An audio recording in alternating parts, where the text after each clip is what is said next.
السلام علیکم۔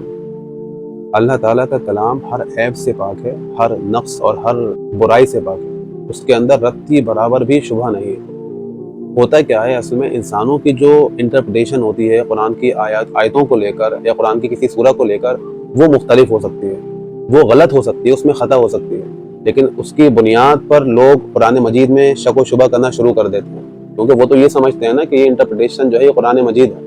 اب ان کو جب یہ بتایا جائے کہ یہ قرآن مجید نہیں ہے بلکہ لوگوں کی مختلف اسکالرز کی انٹرپریٹیشن، تو بات واضح ہوتی ہے۔ مثال کے طور پہ میں ایک آیت آپ کے سامنے رکھوں گا جو آپ نے بہت زیادہ سنی ہوگی۔ اس میں اللہ تعالیٰ نے بیان فرمایا کہ الخبیثات للخبیثین والخبیثون للخبیثات۔ اسکالرز نے جو ترجمہ کیا ہے وہ یہ ہے، بدکار عورتیں بدکار مردوں کے لیے ہیں اور بدکار مرد وہ بدکار عورتوں کے لیے ہیں۔ اسی طرح سے اس کے آگے اس کے برخلاف بات فرمائی گئی کہ جو پاکیزہ عورتیں ہیں وہ پاکیزہ مردوں کے لیے ہیں اور جو پاکیزہ مرد ہیں وہ پاکیزہ عورتوں کے لیے ہیں، لیکن مشاہدہ اس کے بالکل برخلاف ہے۔ ہم لوگ روزانہ کی زندگی میں دیکھتے ہیں کہ ایک بدکار مرد کو وہ ایک نیک صالح بیوی مل جاتی ہے اور ایک نیک صالح مرد کو ایک بدکار بیوی مل جاتی ہے، بالکل مشاہدہ اس کے برخلاف ہے۔ اور خود قرآن مجید کے اندر انبیاء کرام کی ازواج کے تعلق سے بھی آیا ہے، یعنی آپ فرعون کی بیوی کے بارے میں آتا ہے، آسیہ کے بارے میں، وہ کتنی نیک تھی اور اس کا جو مرد تھا وہ بدکار تھا۔ نوح علیہ السلام آپ دیکھیں، نوح علیہ السلام ان کی بیوی کیسی تھی اور نوح علیہ السلام کیسی تھی، بیوی ان کی کافرہ تھی۔ تو مشاہدہ اور اوتھینٹک جو تاریخ ہے وہ اس کے بالکل برخلاف ہے۔ اب پھر تیسرا جو راستہ رہتا ہے لوگوں کے سامنے وہ یہ ہوتا ہے کہ وہ بے جا تعویلات کر کے، کھینچ تان کر کے آیت کو اور آبزرویشن کو صحیح کرنے کی کوشش کرتے ہیں، جس کا نتیجہ یہ ہوتا ہے اس سے دل مطمئن نہیں ہوتے۔ اس کی صحیح انٹرپریٹیشن اور صحیح اس کا ترجمہ کیا ہے؟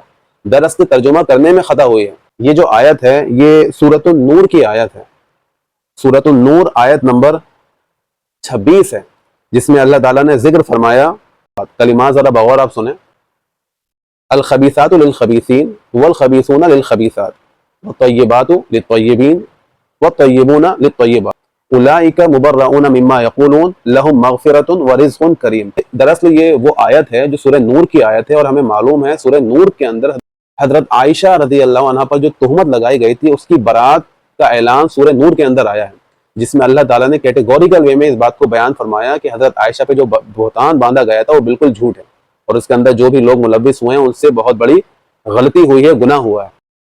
دیکھیے قرآن مجید کو سمجھنے کے لیے جب ہم قرآن مجید کا مطالعہ کریں تو اس کے سیاق اور سباق کو سمجھنا بہت ضروری ہوتا ہے۔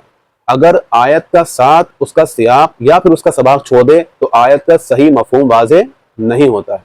یہاں پر جب ہم آیت کا سیاق دیکھتے ہیں تو آیت کے سیاق سے ہمیں معلوم ہوتا ہے کہ منافقین حضرت عائشہ رضی اللہ عنہ اور ان صحابی رسول صلی اللہ علیہ وسلم پر تہمتیں باندھ رہے تھے، ان پہ غلط الزامات لگا رہے تھے جو کہ ان کی شایان شان نہیں تھا۔ آپ دیکھ سکتے ہیں، ان الذین یرمون المحصنات الغافلات المؤمنات لعنوا فی الدنیا والآخرہ، یہاں بیان فرمایا گیا ہے، یہ سورہ نور کی آیت نمبر 23 ہے، کہ بلا شبہ جو لوگ الزام لگاتے ہیں، بہتان لگاتے ہیں پاکیزہ بھولی بھالی مومنہ عورتوں پر، ان کے لیے لعنت ہے دنیا اور آخرت میں، اور ان کے لیے بڑا عذاب ہے۔ تو یہاں پہ ہم دیکھ رہے ہیں اس کے سیاق میں وہ بہتان تراشی، بہتان باندھنا اور الزام لگانا آیا ہے۔ اس آیت کا جو صحیح ترجمہ ہے، جو صحیح ٹرانسلیشن ہے وہ کریں گے، الخبیثات للخبیثین، گندی باتیں گندے لوگوں کے لیے ہیں۔ آگے فرمایا گیا ہے والخبیثون للخبیثات، اور جو برے لوگ ہیں ان کے لیے بری ہی باتیں ہیں، یعنی گندے لوگوں کے لیے گندی باتیں موضوع ہیں۔ والطیبات للطیبین، اور جو پاکیزہ کلمات ہیں، پاکیزہ جو خوبیاں اور اوصاف ہیں وہ پاکیزہ مردوں کے لیے ہیں۔ والطیبون للطیبات، اور پاکیزہ مرد ان کے لیے لائق ہی پاکیزہ باتیں ہیں، انہی کی شایان شان ہے پاکیزہ باتیں۔ اس کے بعد جو سباق آ رہا ہے وہ قرآن کے اس مفہوم کی تائید فرما رہا ہے۔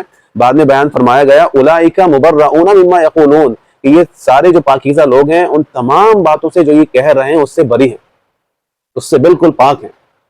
لہم مغفرۃ ورزق کریم، ان کے لیے مغفرت ہے، معافی ہے اور رزق کریم ہے۔ تو یہاں پوری طرح سے بات واضح ہو جاتی ہے اس کے سیاق سے بھی اور سباق سے بھی۔ قرآن مجید میں طیبات کا جو لفظ آیا ہے وہ پاکیزہ باتوں کے لیے بھی آیا ہے۔ تشہد میں ہم کیا پڑھتے ہیں؟ التحیات للہ والصلوات والطیبات۔ اب یہاں پہ ہم طیبات کا مفہوم کیا لیتے ہیں؟ کیا ہم طیبات کا مفہوم یہاں پاکیزہ عورتیں لیتے ہیں؟ نہیں، طیبات کا یہاں بھی ہم مفہوم لیتے ہیں پاکیزہ کلمات، پاکیزہ باتیں۔ یہی مفہوم جو ہے قرآن مجید میں یہاں پر بھی لیا گیا ہے۔ قرآن مجید کی دیگر اور بھی آیات ہیں جہاں پہ طیبات سے مراد وہ کلمات ہیں جو کہ اللہ کی طرف چڑھتے ہیں، وہ کلمات. تو بات پوری طرح کرسٹل کلیئر ہو گئی کہ اس آیت سے مراد وہ لوگ نہیں ہیں. اس کا مفہوم یہ نہیں ہے پاکیزہ لوگ پاکیزہ عورتوں کے لیے ہیں اور گندے مرد گندی عورتوں کے لیے ہیں. یہ اس کا مفہوم سرے سے ہے ہی نہیں، بلکہ یہ خطا پر مبنی مفہوم ہے جس کی تائید بڑے بڑے مفسرین نے بھی کی ہے، جس میں اگر آپ حسن رضوی صاحب کا ٹرانسلیشن پڑھیں گے اسلام 360 میں آپ دیکھ سکتے ہیں، آپ کو مل جائے گا آسانی سے. تو انہوں نے بھی یہی ترجمہ کیا ہے جو میں آپ کے سامنے کر رہا ہوں. اس سے بات پوری طرح سے کرسٹل کلیئر ہو جاتی ہے، واضح ہو جاتی ہے کہ اس سے مراد یہ ہے. اسی طرح ہم دیکھتے ہیں قرآن مجید میں بے شمار ہمارے ذہنوں کے اندر اشکالات آتے ہیں اور ڈاؤٹس آتے ہیں اور سوالات پیدا ہوتے ہیں، لیکن ہم ان سوالات کو دبائے رکھتے ہیں، دوسروں کے سامنے بیان نہیں کرتے ہیں. ہم اس کی وجہ کیا ہوتی ہے کہ یار کہیں شک شبے میں ہم نہ پڑ جائیں. دیکھیے قرآن مجید ایک ایسی کتاب ہے، اس کے اندر کوئی اختلاف نہیں ہے اور کوئی ایسی بات نہیں ہے جو عدل اور انصاف سے ہٹی ہوئی بات ہو. یہ بالکل اللہ کا پاک کلام ہے. جس طرح سے اللہ کی ذات پاک ہے، سبحان اللہ ہے، وہ اللہ کی ذات ہر عیب سے پاک ہے، ہر نقص اور ہر طرح کی برائی سے پاک ہے، اسی طرح سے اللہ کا کلام بھی ہر برائی سے پاک ہے. آپ قرآن مجید کو تھوڑا تھوڑا کر کے 5-6 آیات اور ایک ایک رکوع کر کے پڑھنا شروع کریں، انڈرسٹینڈنگ کے ساتھ میں پڑھنا شروع کریں. پڑھنے کے بعد غور کریں، اس کے اندر سوچیں، تو انشاءاللہ آپ کی عقل کا بھی نشو و نما ہوگا اور انشاءاللہ نئی نئی باتیں آپ کے سامنے آئیں گی. آپ کو اپنے سوالات کے جوابات بھی ملیں گے انشاءاللہ. کسی ایک اچھے عالم کی رہبری میں انشاءاللہ آپ قرآن مجید کو سمجھنا اسٹارٹ کریں، اس کا آغاز کریں. اللہ تعالیٰ سمجھنے کی توفیق عطا فرمائے. السلام علیکم.